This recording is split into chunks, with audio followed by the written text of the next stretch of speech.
request your attention, please. We are now going to proceed for the lunchtime discussion. Democratic dollars, can the planet reclaim the Bretton Woods?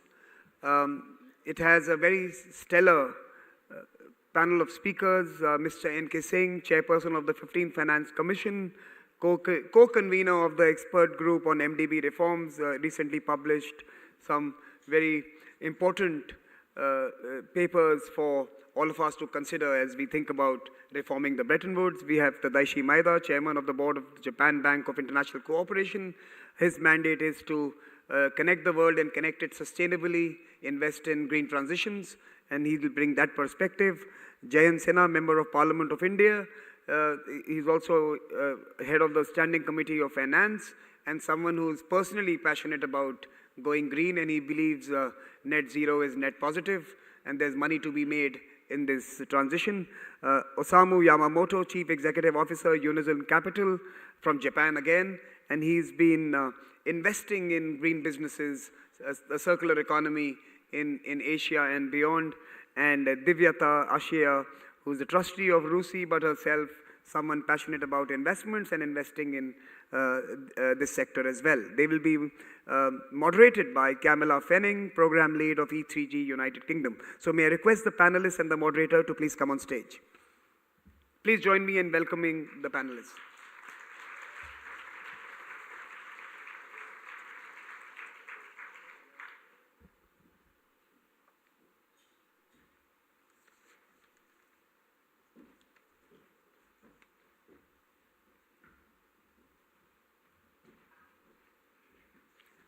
My request to all the speakers is to bring the mic as close to you as possible. There are lots of people watching the live stream of this conversation, and for them, good audio would be convenient. So Camilla, just keep requesting the speakers to speak into the mic. That's something that I would entrust you with. You have 45 minutes. Now the time is yours.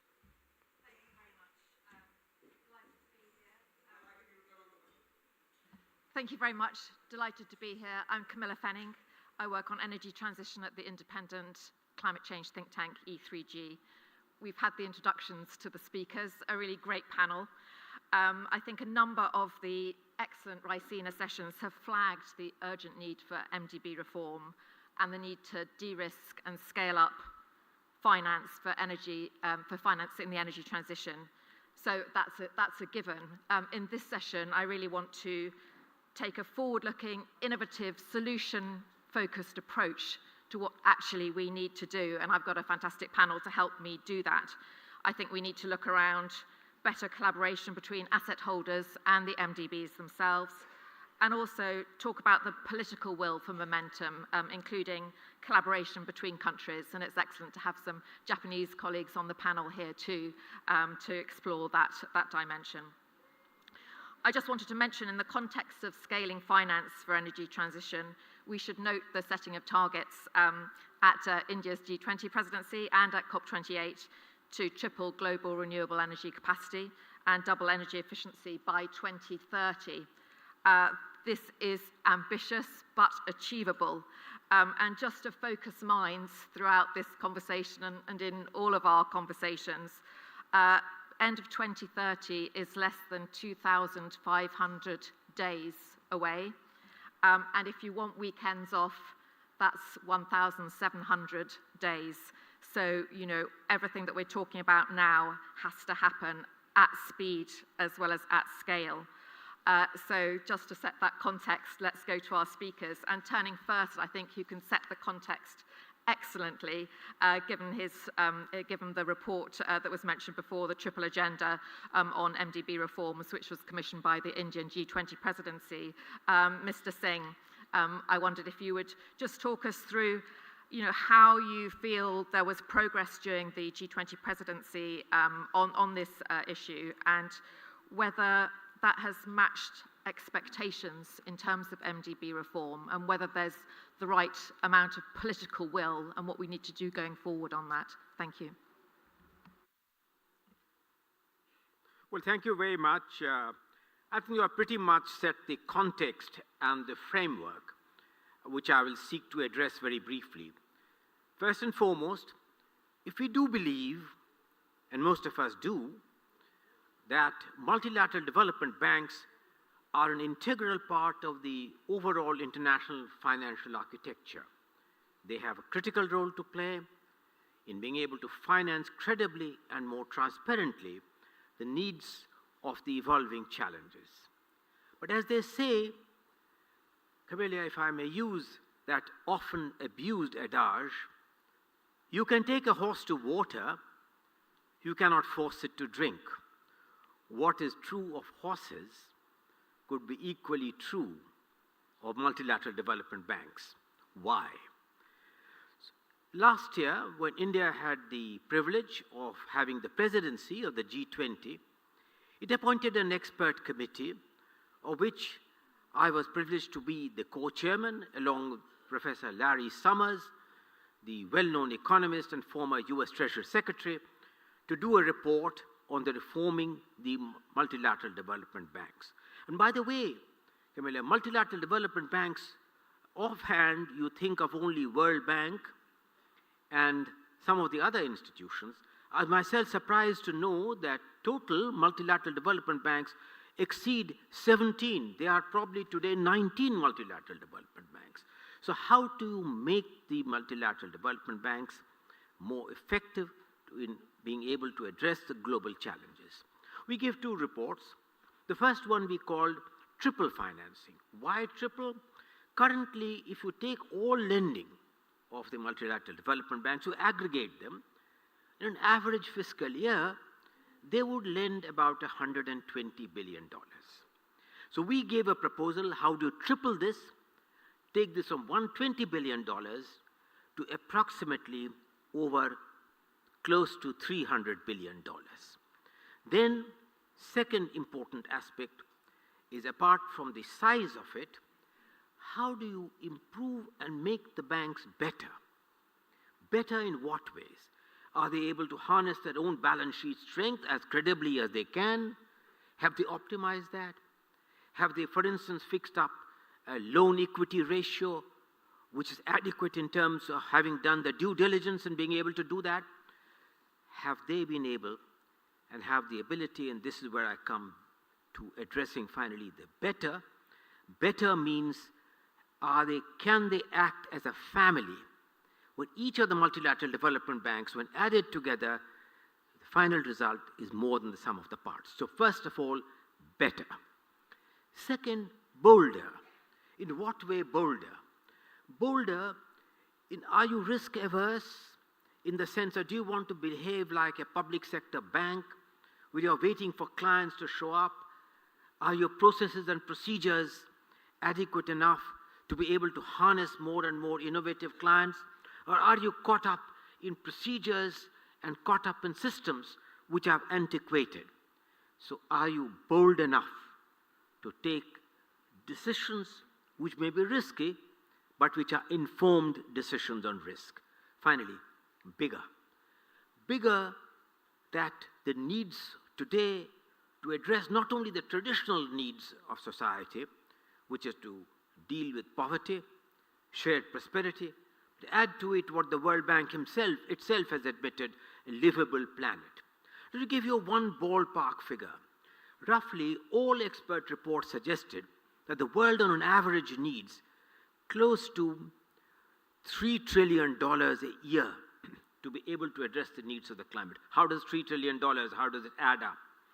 $2 trillion, we estimated, will come from improved policies of the countries themselves, from domestic resource mobilization, in better structural reforms, in better revenue buoyancy, through changes which will improve the growth rates of all recipient countries.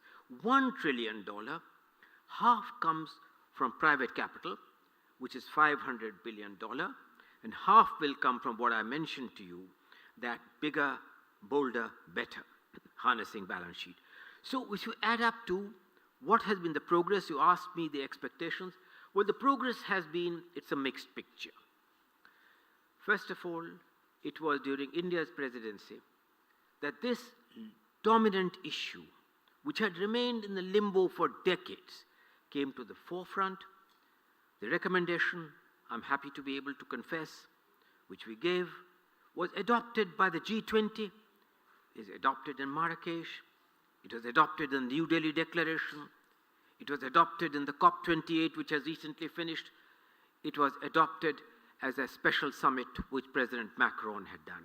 So there is now an international consensus on the 30 critical actions which you have recommended, which is necessary. How do I view the action? Action has been tardy. Political will has been elusive. And that's why you ask the question of political will. That is the most important factor. Because if you take a decision, and the decision is an informed decision, it only requires tenacity. The political will is missing in its tenacity and is unevenly divided in the globe as a whole. And therefore, progress, we track down each month the tracker on each of the 30 recommendations. Has it been adequate in terms of improving your own balance sheet? To give you an example, Camilla, and I'll end with that. We have a distinguished panel with us. For instance, on an average, from the time of a conception of a project to the first dollar which shows up is 24 months. You get tired. We have recommended, can the 24 months be broken down to at least 12 months? You have it. That's a long way to go still in being able to cut down the time from 24 months. Ajay Banga, the president of the World Bank, is very conscious of this and is taking decisions to cut down. Are your processes and procedures adequate enough to be able to optimize your own balance sheet?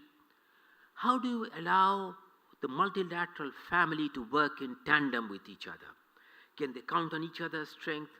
Can they count on each other's practices? Can you improve the client satisfaction? And finally, how do you harness private sector capital? Two important factors which came to us. One is how do you deal, and my very good friend and colleague who's helped me a lot, Jayan Sinha, did some remarkable work on one important handicap, which is how do you mitigate foreign exchange risk? Exchange rate fluctuations are a reality. Are there multilateral systems which can enable you to share those risks better and to be able to get to the outcome? I think that's one important risk which needs to be addressed. The second is, can you use forms of finance more innovatively? Guarantees, for instance. Guarantees currently constitute only, in an average year, MEGA, which does the guarantee, does $5 billion. We have suggested that can it be increased 10 times to be able to provide guarantees, which can therefore harness your balance sheet more creative. Blended finance, cascade principle, innovative mechanisms to be able to harness and mitigate private risks, including using the strength of the multilateral development banks, their convening power to be able to have a regulatory framework which is more reliable, can invest the private sector with confidence in which their important risks have been sufficiently hedged. It's a long way to go, but progress has been very credible. We need to watch the space. We need to keep the pressure on to be able to generate the political will and to be able to generate a degree of international awareness, because climate finance is inextricably linked with the challenges which the multilateral development banks are harnessing. Thank you, Camilla. Thank you very much. And I think the bigger, bolder, better hashtag is one that we should all use in this context. Talking about political will, I mean, I think maybe now I would turn to Mr. Jayant Singh and ask him to sort of talk through that aspect. I mean, you yourself have seen opportunities for a much faster transition to net zero for India, I think proposing a 2050 timeline. Could you explain your thinking a bit on India's faster transition and how MDBs and IFIs can support that and the various elements that might form part of that? Thank you. Thank you very much, Camilla, and it's a real honor to be on this very distinguished panel and to follow the wonderful summary that Sri N.K. Singh has given of his brilliant report. And those of us that have read the report felt that the start of the report really captured it, because the report starts with the world is on fire. And we are living in an age of polycrisis, as we all know. but climate change is probably the most difficult, most intractable crisis that we are dealing with right now. So let me just build on what Sri N.K. Singh has so eloquently articulated and talk about how to think about it, let's say, from the Indian perspective. Taking some of the numbers that he quoted, essentially for us to be on a net zero 2070 decarbonization trajectory, which is the target the Honorable Prime Minister has set for us, India's private sector investments in decarbonization have to increase by $50 to $100 billion a year. That effectively means we have to double private sector investment in India to be on a decarbonization trajectory in renewables, in electric transportation, in green steel, in green real estate. If you look at all of these sectors, the vast majority of which require private sector investment, effectively we have to double private sector investment in India. That's the lift. That's the challenge in front of us. Now, much of India's investments, private sector investments, are actually financed by the global north because we are a capital deficient country, as most of the global south is. So unless we get capital flowing in from the global north to help the private sector make those investments, we are not going to be able to move forward on our decarbonization trajectory. And here the real lever, the most important lever to drive the green transformation for India, and my big headline here is net zero is net positive. Net zero is net positive for India, but for that we need $50 to $100 billion a year of global north capital, and we need it at a far lower cost of capital. So right now, if you're looking at equity capital, particularly for more early stage or more speculative investments, any private equity or venture capital firm will tell you, I want an equity IRR of 20% plus, 15 to 20% in dollar terms. Now with that hurdle rate, it chokes off a lot of green investing. So we've got to drive down the cost of capital, and for that we need blended finance instruments, just as Sri N.K. Singh ji said.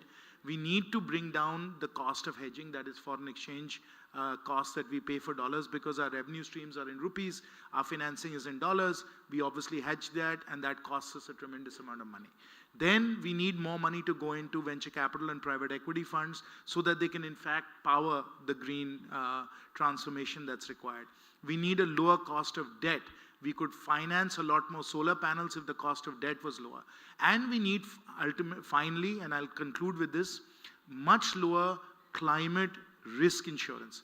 We just had a dam in Sikkim, Teesta 3, swept away in a glacial melting episode, 15,000 crores, almost $2 billion swept away. It set back the development of Sikkim by 10 years probably, because this hydropower dam was swept away in a glacial melting episode. So unless we can get climate risk insurance at affordable rates, none of this is possible. I'll stop here. Thank you very much. So a lot of clear needs set out there and a lot of figures behind those needs. So we have sort of two experts now on more the sort of private sector side. I'd like to turn first to Yamamoto-san to talk about, who's from the CEO of Unison Capital Management. I wondered if you can talk through, how the private sector is looking at this and how the MDBs can be used to leverage private capital, and how you respond to those needs articulated by the speakers already, particularly from a Japanese perspective. Thank you. Thank you, Camilla, and thank you all for having me to have this opportunity to speak up. First of all, in Japan, I'm very optimistic. I'm very optimistic about private sector investment coming from Japan to India. Why? Because we have Maeda-san, JBIC, we have JICA, a long history of very, very, very patient capital coming in from Japan to India. Now is the time for the private sector to follow that lead. And thank God, Japan is getting out from that deflationary period. My friends, deflation is a killer. It kills your animal spirit. But now we are out of that, so private sector got to do something new. And that new thing, abundant of new things in this great nation. So that's why I'm very optimistic about the Indo-Japan side. Now, blended finance, the role of how to increase dramatically the capital flow from north to south. That's a different level of question. So this morning I had a pleasure of sitting down with my Papua New Guinea colleague to talk about de-securitizing, de-risking development panel. Her story was very, very eloquent about the urgent needs for the daily things, healthcare, climate change action, education, all those things. I said, Madam, Japan has the largest public pension fund. It is called the GPIF, Government Pension Investment Fund. Guess how many, the AUM they have, asset they have, 1.8 trillion USD. But Camilla, take a wild guess, right? How many, what percentage of that 1.8 trillion USD allocated here? Very little. Yeah, it's zero. It's 0%, 0%. So that was a kind of a discussion that I had with my Papua New Guinea colleague. And it's not because they are not understanding their narrative in this region, far from it. My colleague at GPIF knows it. But ironically, they have their own mandate, they have their own approach, and they have their own governance. And their mandate, ladies and gentlemen, is to protect your pension. So something goes south, something goes wrong, then we are going to lose our pension. That's why they are very, very, very careful about the asset allocation. So their asset allocation is skewed to the north, very much so. So my point my final point is, I think we should invite many more asset owners to Ricina, so that they can hear you. Then we can start talking about the new paradigm. If the world is on fire, then what is this risk-adjusted return? In that case, we should work together. How? MDB will play the super role, because MDB has a huge database, as Excellency suggested in the excellent report, and they have a talent pool, and they have a long-standing history of collaboration. So those asset owners will trust MDBs. Then if asset owners change their behavior, it's music to our ears, because we are the private sector. Our boss is asset owners. We are the asset allocators. So if they change their mindset, then our asset allocation will change, and that is how the capital flow from north to south is going to dramatically change in the next 10 years. That's my humble opinion. Thank you. Thanks very much, and noting the action point to Ricina organisers around the guest list for next year's dialogue, so a useful point there. And thanks for your optimism about the potential that there is for Indo-Japan around the pension fund. So I wanted to turn to Divyata Ashia, trustee of RUSI, Royal United Services Institute, but I think speaking more today around the sort of private investment side in the energy transition space as an expert on that. From your perspective, just building on Yamamoto-san's ideas, and just what gap do you see between the sort of asset holders and the sort of MDB stakeholders? What else needs to be done urgently, and how do we get there? Thank you, Camilla, and thank you also for having me along. I think building on Yamamoto's couple of points, I would add 3 points. Firstly, the gap that we see between the role of the MDBs and the mandates that they have, which really is around alleviation of poverty, around climate change, around improving healthcare, is very different than those of the fiduciary roles of the asset owners. And Yamamoto-san spoke to that. The role of the pension fund is protecting their unit holders' pensions, their life savings. The role of insurance companies equally is very different, making sure that they are able to generate returns such that they're going to be able to pay out their liabilities. Those are sovereign wealth funds, other large asset owners, is equally to ensure financial returns for the well-being of their countries, their nations, their citizens.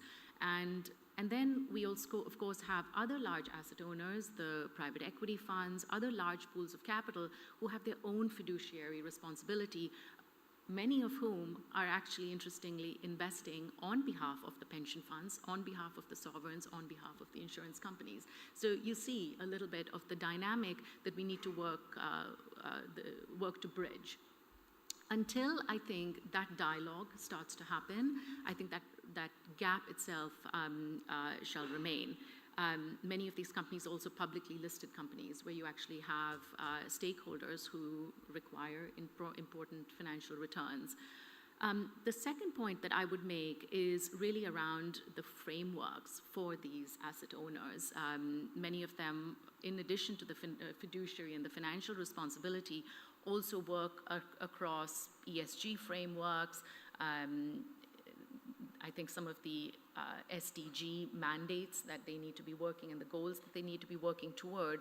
And yes, there is a great level of disparity around a lot of this. There is disparity in terms of regulatory regimes. There isn't a global standard. But more importantly, I would say, is that it's a lot about the quantity. So I think many of them report to their boards in terms of how far what they've done, how far they've come along in achieving some of these goals and working towards their frameworks. But ultimately, where does and we've heard this phrase a lot over the last couple of days, where does the global south figure in this? They might be doing a lot in their own backyards. Corporates might be making a lot of progress, but it's not necessarily addressing what I think is obviously a very global challenge, and that not in my backyard mentality leaves a lot of room for improvement, especially when we're addressing a global challenge such as this. So the quality, if you will, of how it is that they're working those frameworks needs perhaps some adjustment from an asset owner, an asset holder, an asset manager perspective. The final point, and again, as it relates to how it is that the MDBs themselves and the private sector, the public-private partnerships can perhaps strengthen, how do we improve the dialogue itself, there's much room for, if you will, how do you bridge that gap? These are different parlances, these are different vocabularies, they're different missions in many ways that they're working toward.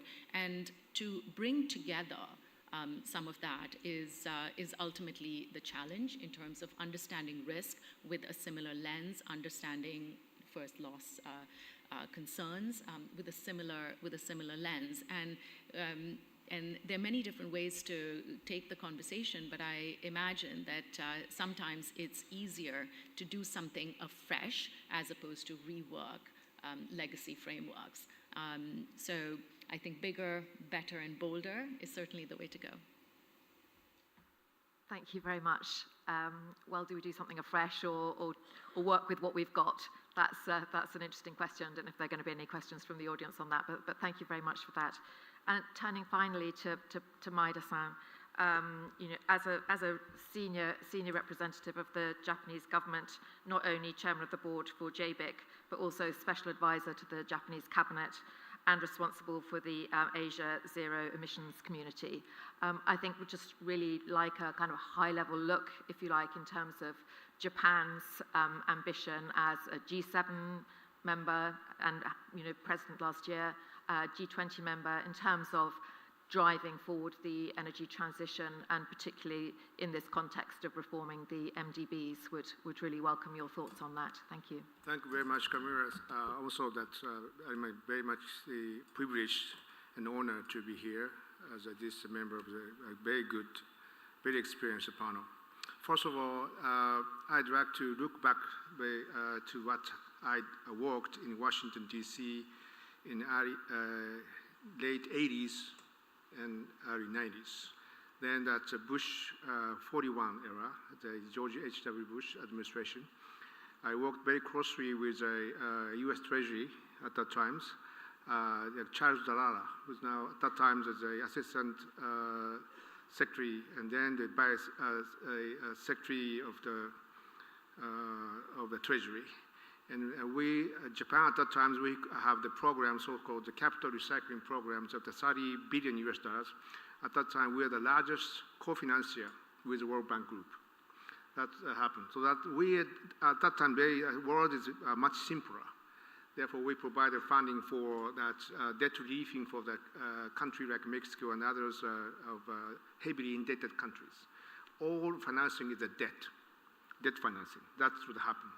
And then in the Clinton era, that after the 1992, President Clinton was get elected the President of the United States, he appointed Mr. Wolfenson as the President of the World Bank. And Mr. Wolfenson very suddenly shifted the focus of the World Bank from infrastructure financing to poverty reduction, poverty alleviation. Therefore, many years, for decades, that World Bank keep away from the financing to the infrastructure. That's therefore that World Bank group that left behind for infrastructure financing. This is the early 1990s.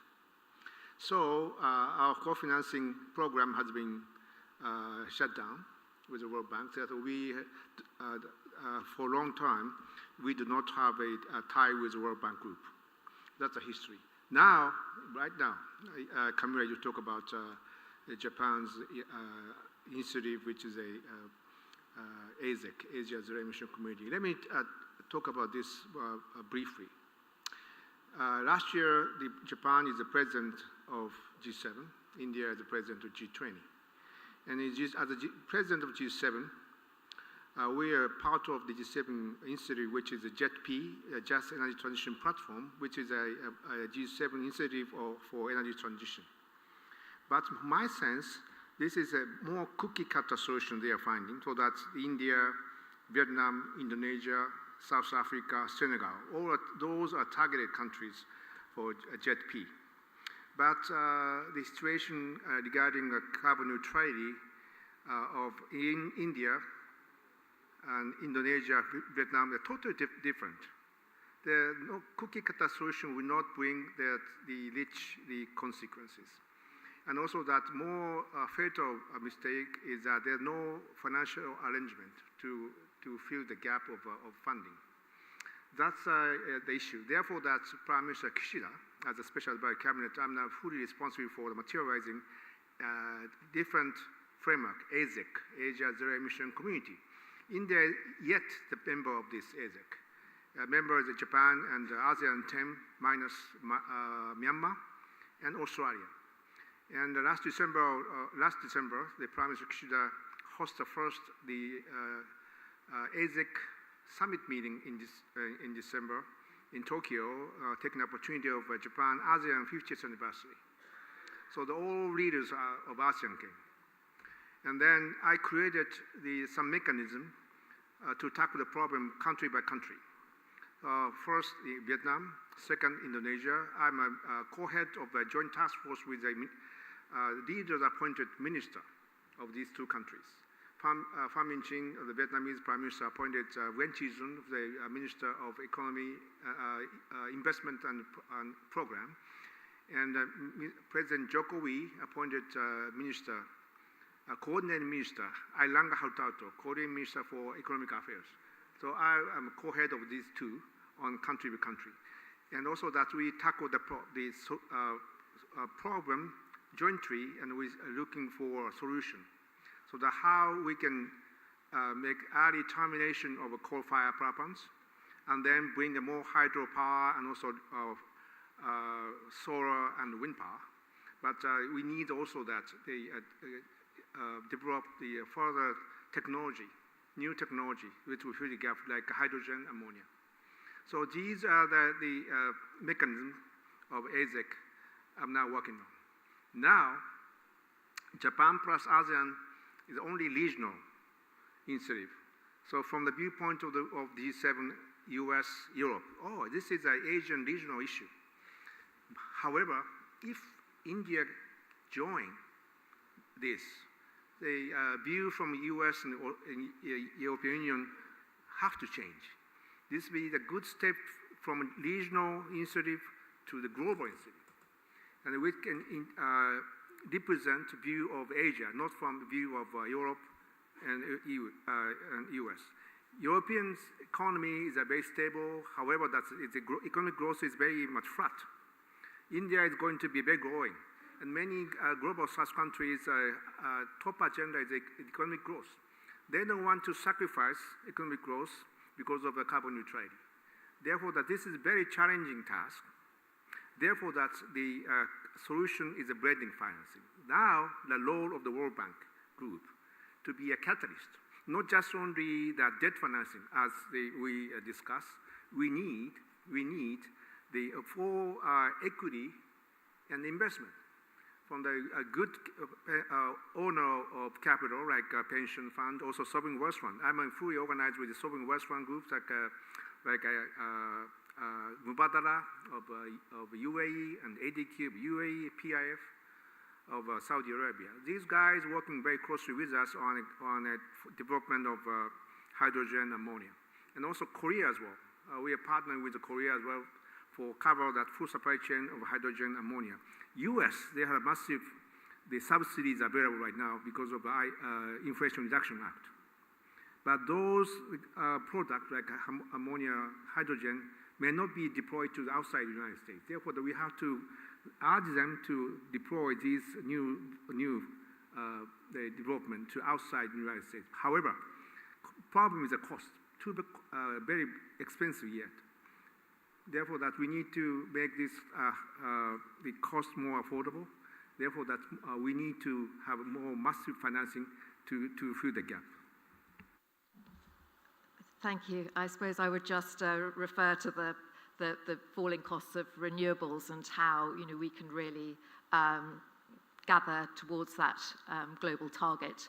And for a country like India, which is doing so incredibly well on renewables, that seems to be a really sweet spot, and indeed in many other countries. So I think that seems to be a very credible way forward.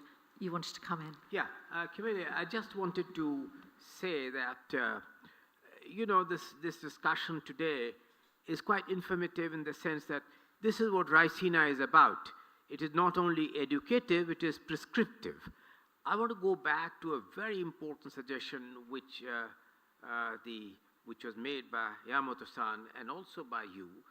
How do you harness this huge quantum of pension funds which are not looking at rates of return, but which are looking at security? We, in our report, let me assure you, debated a lot on pension funds. This is what we have offered, and that's a one line. We have offered the creation of a new innovative window where the pension funds, if they become part of that, the security is certainly guaranteed. Rates of return would be, Yamamoto-san, comparable or better than the rates of return which they are currently getting. And I very much hope that that idea of harnessing pension funds through an innovative window can be pursued within the umbrella of the multilateral development banks, which has all the guarantees. And this ties up with the last comment which you were making about the sovereign wealth funds, because in the use of sovereign wealth funds in the same innovative window can enable the harnessing of that wealth fund in more creative ways by, let us say, in terms of guarantees, by way of, for instance, blended finance. These are creative ways in which private capital can find both high rates of return and contribute very substantially to making the multilateral development banks bigger. Thank you for that. We only have a short time for questions, so I'd like to open it to the floor. But just thinking a lot about what can happen in 2024, just wondering if there's an idea around aligning momentum around the G20 task force on climate finance mobilization under the Brazilian presidency, the current MDB push around the country platform approach, and the upcoming NDC update round? Is there a way that the task force can provide a framework that then helps transition so Camilla, plans? let me just intervene very quickly because I know we are running out of time. I'm a venture capitalist by profession, and I've stumbled into this high policy world, and I find we spend a lot of time talking to each other about country platforms and multilateral fora and so on. Let's get practical. Why don't we set up a green development bank in Gift City, funded by Japan, in part some contribution can come from India and other willing partners, and let's use this green development bank sitting in Gift City, able to mobilize dollar financing from the north to drive the green transformation in India. Let's get very practical and concrete and do these kinds of things because they will accelerate the green transformation and bring down the cost of capital. Like to open it to the floor. Any comments on that or other suggestions? Could we have some microphones? There are a number of hands. If those, there's one here, a lady here, somebody there. We've got 6 minutes, so please just make your intervention really quick, and we'll take a couple of questions, and then I'll turn to the panel to pick up whichever ones they would like. Thank you very much indeed. It's just a question. First of all, I would like to express gratitude to the participants of the panel. And it was really Is your microphone, we can't hear you terribly well. That was really interesting. Well, just to be acquainted with mechanisms, the experience and things like that. But the panel is dedicated to democratic dollars and the question, can the planet reclaim the Bretton Woods? Will you be so kind as just to answer? Thank you.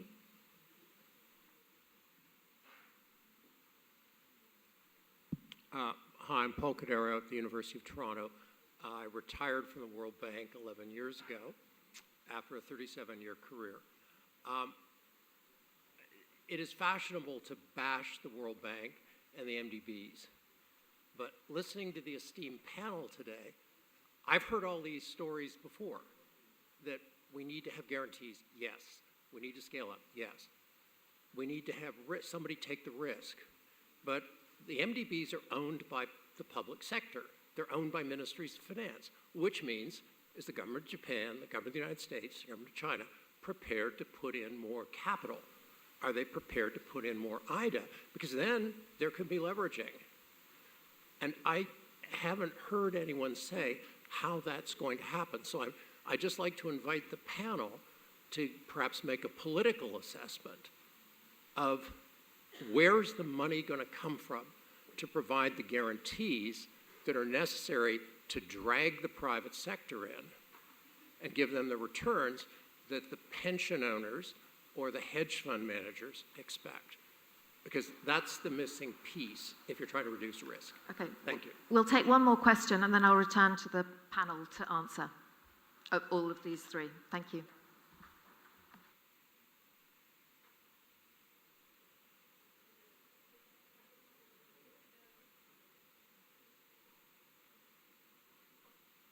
Thank you, Claude Begley from Switzerland.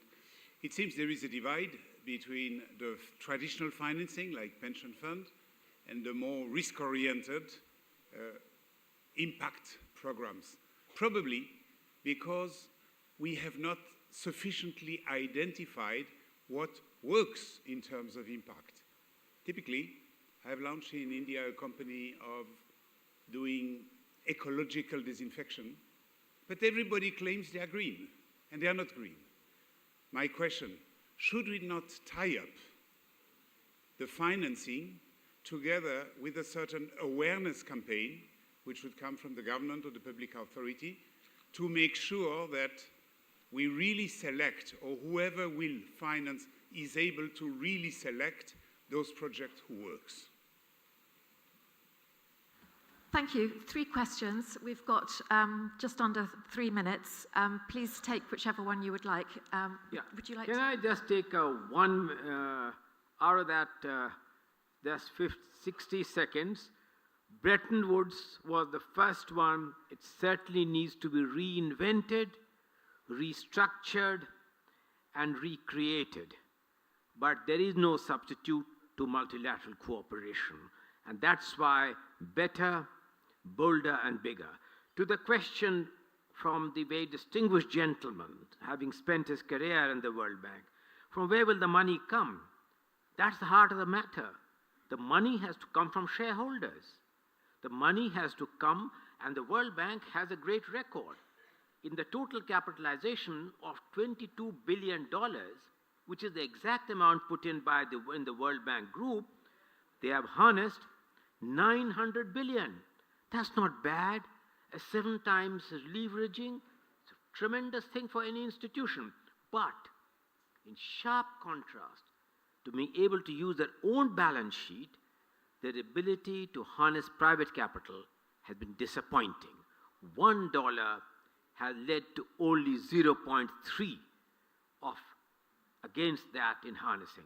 So I would say that if the World Bank needs recapitalization, shareholders have to put in more money, but equally the World Bank needs to harness its ability to attract private capital, improve on the record of what it has done, to try and match what it has done in terms of being able to do so on its own balance sheet strength. Maida-san, briefly. The views of the government and shareholders, that's not likely. I think that probably the best way to use some of the gold reserve that IMF holds, that we already have some experience in working closely with IMF, and then also that we can some trust account for exclusively focus on that one subject for the green financing. The very differential is that what BlackRock is doing right now. We participated to the fund of this structural fund. We took the mezzanine piece, World Bank and also ADB and also that entity like the KfW took the first loss piece. The amount is not so big, first loss piece. We took the mezzanine, and the senior portion can be suitable for appetite of the asset owner like pension fund. More the risk is mitigating because of fast loss and also this mezzanine. So that's, if everything is going up to shareholders' money is not likely because the US Congress will be block and our parliament also may block. Therefore, that is not likely. Thank you. Did any of the other panelists want to come in on any of those questions? But literally 30 seconds each. Yeah, thank you. Sure.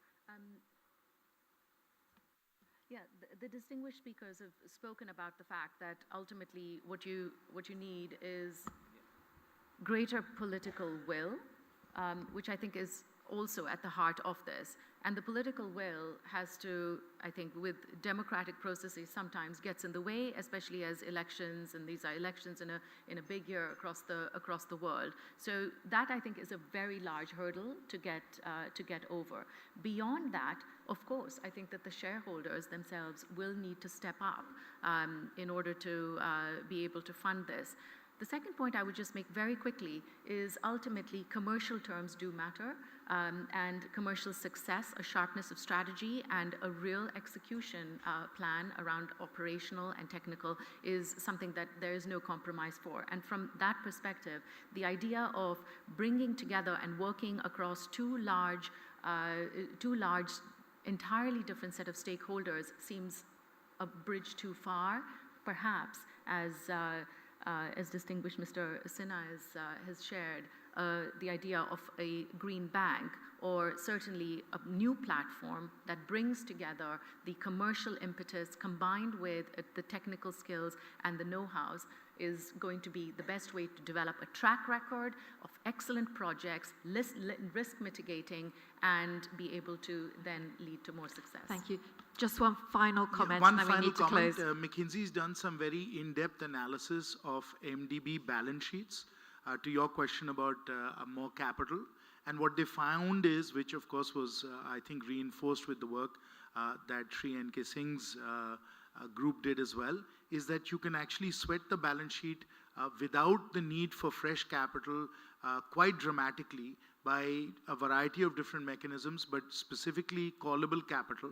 If people are willing to give hard commitments on callable capital, you can take MDB balance sheets and it'll be more than sufficient for the next 4, 5, 10 years to really drive the global south green transformation. So it's not even a question of political will, which is, are the MDBs ready to be, exactly as Shri N.K. Singh said, bigger, bolder and better?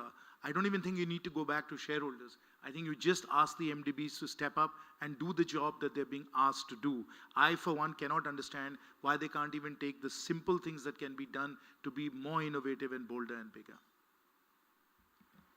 Thank you. On that note, we'll close the panel. Thank you very much indeed to my distinguished speakers. I think it's been very illuminating and interesting, hopefully some good ideas.